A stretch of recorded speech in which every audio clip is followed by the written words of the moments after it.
He ignored a crying woman on the street, the news that night destroyed him. Before we begin, I'd love to know something. Where in the world are you listening from? Tell me in the comments. I love seeing how far these stories travel. And if you enjoy stories like this, make sure to subscribe so you don't miss the next one. And tell me in the comments what you think about this story when it's over. I really love reading your thoughts. The city didn't care that Noah Carter was unraveling. It never did. Monday mornings came like fists, cold air, gray sidewalks, people moving fast enough to pretend they weren't human, horns, coffee, deadlines. The world always seemed to demand speed, as if slowing down was a weakness. Noah was good at speed. That's what everyone said about him. Reliable, focused, efficient. He didn't argue. He accepted those words, the way a man accepts a coat in winter. Not because it's beautiful, but because it keeps you from feeling the cold.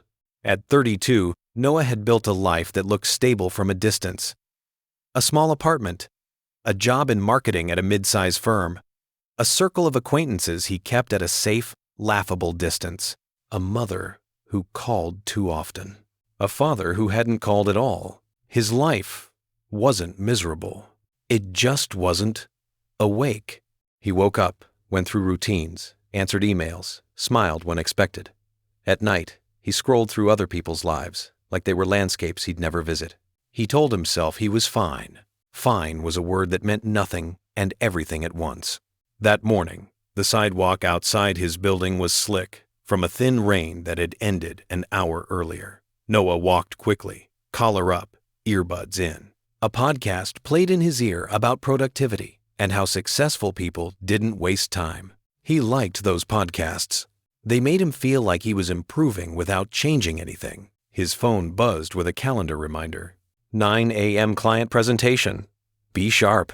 He tightened his grip on his coffee and walked faster. The city was loud in its usual way. Traffic, footsteps, distant sirens. Noah moved through it with the practiced blankness of a man who had learned how to look without seeing. Then he heard her. Not clearly at first, just a sound that didn't match the rhythm of the street. A broken inhale, a quiet sob. Noah slowed almost automatically. He looked to his right. A woman stood near the entrance to a small alley between two buildings. Not in the alley, just close enough to seem like she might disappear into it if no one noticed. She was crying. Not the dramatic kind of crying that demands attention. The kind that tries to hide. One hand covered her mouth. Her shoulders trembled slightly. Her other hand gripped her phone so tightly her knuckles looked pale. She was around his age, maybe late 20s. Dark hair pulled back hastily. She wore a simple coat that looked too thin for the wet cold. Noah's first thought was stupid and immediate. Not my business. His second thought followed quickly. Quieter. Someone else will help. He hesitated. For 2 seconds, maybe 3, their eyes met. The woman's eyes were red, wide, pleading not for money, not for attention, but for something Noah didn't have a name for presence. For one human being to pause long enough to say, "Are you okay?" Noah felt something stir in him, something uncomfortable. He pulled one earbud out. "Hey," he said, voice awkward. "Are you—" His phone buzzed again. Another reminder. 8:42 a.m. Leave buffer for traffic. Noah glanced down. In that half second, the woman looked away. Her shoulders curled inward. Noah's mouth went dry. He could still finish the sentence. He could still stop. It would cost him 5 seconds. 5 seconds to ask. 5 seconds to care. But the city had trained him well. It had taught him that stopping was dangerous. That involvement meant responsibility. That responsibility meant disruption. Noah pushed the earbud back in. He forced himself to take one step, then another. As he walked away, he heard the woman's sob break again, louder this time, as if the moment of eye contact had cracked something inside her. Noah didn't turn back. He kept walking. He told himself it was fine. He told himself he wasn't qualified. He told himself he didn't want trouble. He told himself he had a job and a life and a schedule. And then he told himself the most poisonous lie of all. If it was serious, she'd ask someone else. Behind him, the city swallowed her sound. Ahead of him, Noah's day continued as if nothing had happened. The presentation went well. Noah stood in a glass conference room, clicked through slides, smiled at the right moments, and used words like growth strategy and consumer behavior as if they mattered more than the human beings paying attention. His boss nodded approvingly. A client shook his hand. "Solid work," someone said. Noah heard it like it was coming from underwater. All day, he kept seeing her face, not even clearly, just flashes. Eyes red, hand over mouth, the shape of her shoulders, the wet shine on the sidewalk. He found himself checking his phone compulsively, as if the world might send him a message explaining what he had done. At lunch, his coworker, Tessa, leaned over his desk. "You okay?" she asked. "You look off." Noah forced a smile. "Just tired." She studied him.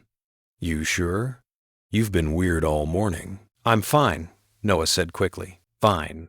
Tessa's eyes softened. "Okay, if you say so." She walked away. Noah stared at his computer screen. The cursor blinked patiently, the same kind of blink the city gave people like that woman, a patient waiting for someone to respond.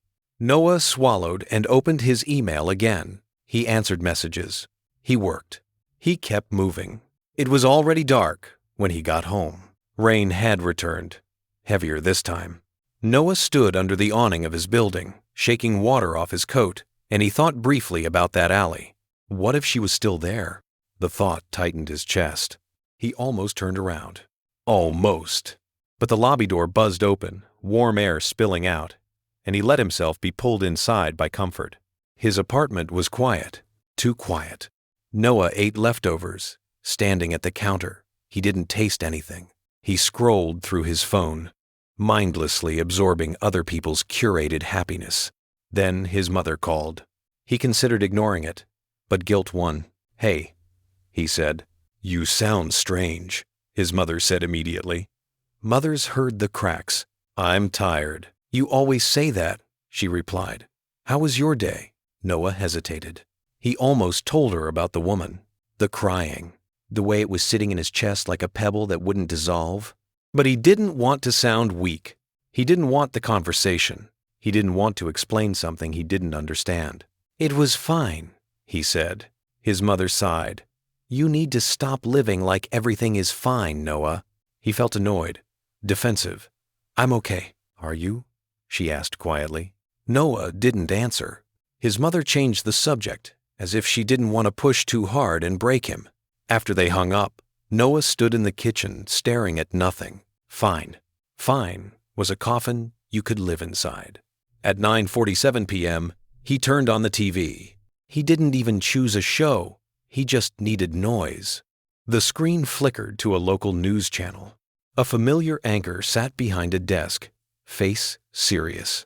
Noah barely listened until he heard one phrase that snapped his attention like a whip. "A woman was reported missing this afternoon." Noah's stomach tightened. The anchor continued, voice calm but urgent. "Authorities are asking for the public's help in locating 29-year-old Dio." A photograph appeared on screen. Noah's lungs stopped. It was her. Same eyes, same hair, same coat, same face he had looked at for 3 seconds and decided not to carry. Noah stood slowly, as if gravity had doubled. "No," he whispered. The anchor continued, unaware of Noah's collapse. She was last seen near Opart. The location bar appeared. It was the exact street, the same alley, the same place Noah had walked past this morning. Noah's hands began to shake.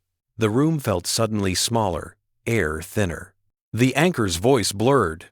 Noah couldn't hear anything except his own heartbeat and one thought pounding louder than any siren. "I saw her." He stumbled toward the TV, as if proximity could change what he was seeing. The report played footage, police tape, flashing lights, people in raincoats. Then a new phrase. "A witness says she appeared distressed and was crying." Noah's throat tightened into a choke. He couldn't breathe properly. A witness. A crying woman. A crowded street that had kept moving. Noah sank onto the couch, elbows on knees, head in his hands. He replayed the moment, her eyes meeting his mouth opening, his phone buzzing, his decision to keep walking. 5 seconds. That's all it would have taken to stay. 5 seconds to ask a simple question. 5 seconds to be a person. Noah grabbed his phone, fingers trembling, and dialed 911. It rang and rang and rang. Finally, someone answered. 911. What's your emergency? Noah's voice cracked. I saw her. The woman on the news. I saw her this morning. Sir, calm down. Where did you see her? Noah forced himself to breathe. Near the alley on, he named the street, voice shaking. She was crying. She looked like she needed help. There was a pause. How long ago was this? Noah swallowed. Around 8:40. The operator's voice grew firmer. Why are you calling now? Noah's eyes burned. Because I didn't stop. Because I thought someone else would. Because I chose my schedule over a human being. He couldn't say any of that. I just saw the news, Noah whispered. Another pause. Okay, the operator said. Stay on the line. We're going to take your statement. Noah stared at the TV, where the woman's face remained on screen, frozen in a smile that looked like it belonged to another lifetime. His chest felt like it was splitting. The operator asked questions, but Noah's mind was elsewhere. On the alley, on her tears, on the possibility that, even if he'd stopped, it might not have changed anything, and yet he would have tried. Trying mattered. He had forgotten that. When the call ended, Noah sat in silence. The TV continued to speak into the room, but Noah no longer heard it. He stood and walked to the window. Outside, city lights blurred through rain. Cars passed, indifferent. Somewhere out there, she was either lost or already gone.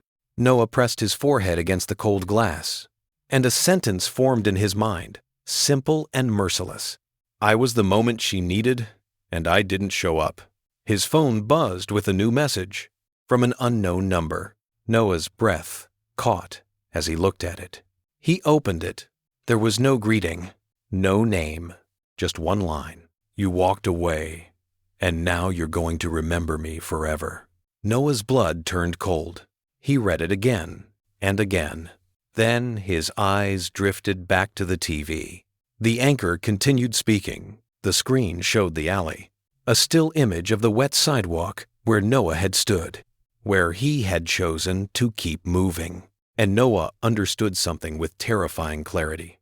The news didn't just destroy him because she was missing. It destroyed him because he knew deep down that the story was no longer about her. It was about the part of him that had died on that sidewalk, the part that believed other people's pain mattered. Noah sank back onto the couch, phone in hand, staring at the message like it was a curse. Outside, the rain kept falling. Inside, the silence started to become a confession. And Noah realized the worst part wasn't the fear. It was the waiting. Waiting to find out what happened to her. Waiting to find out what his inaction had cost. Waiting to find out whether redemption could exist when you missed the moment that mattered most. Noah did not sleep. He lay on his bed, fully dressed, phone clutched in his hand like it might ring again if he squeezed hard enough. The room was dark, except for the faint glow of streetlights leaking through the blinds.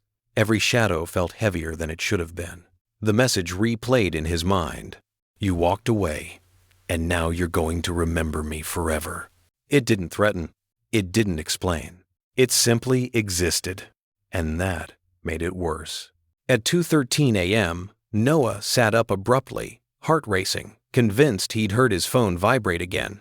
It hadn't. The silence mocked him. He opened the news app. No update. He refreshed. Still nothing. Missing.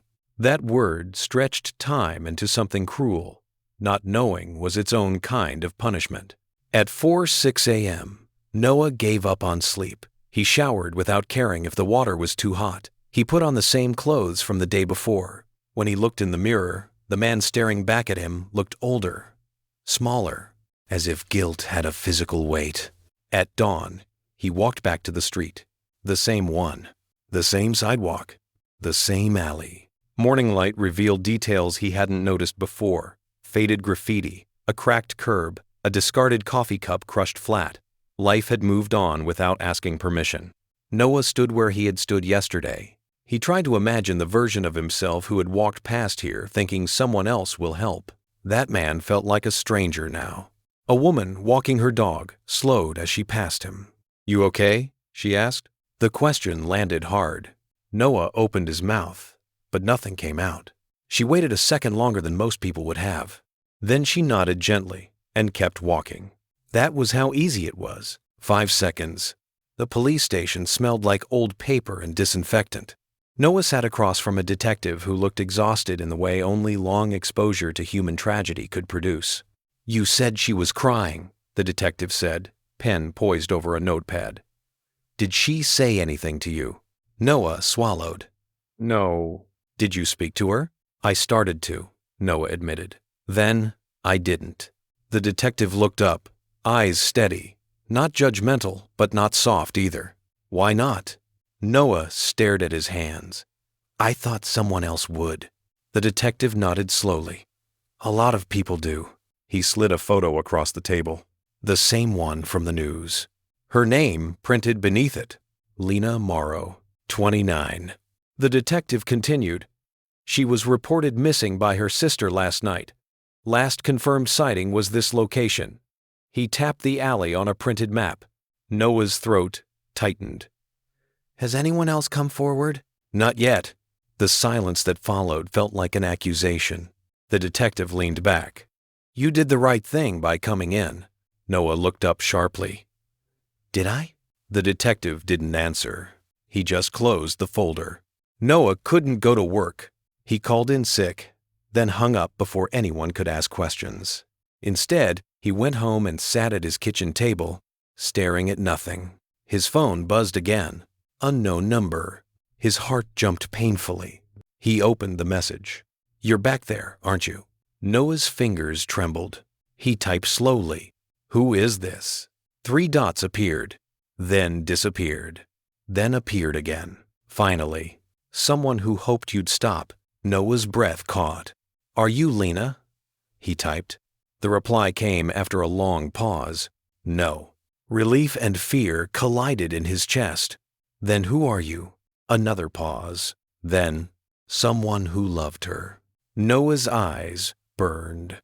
"Is she alive?" Minutes passed. Each second stretched until Noah felt physically ill. Then, "I don't know." That was worse than a no.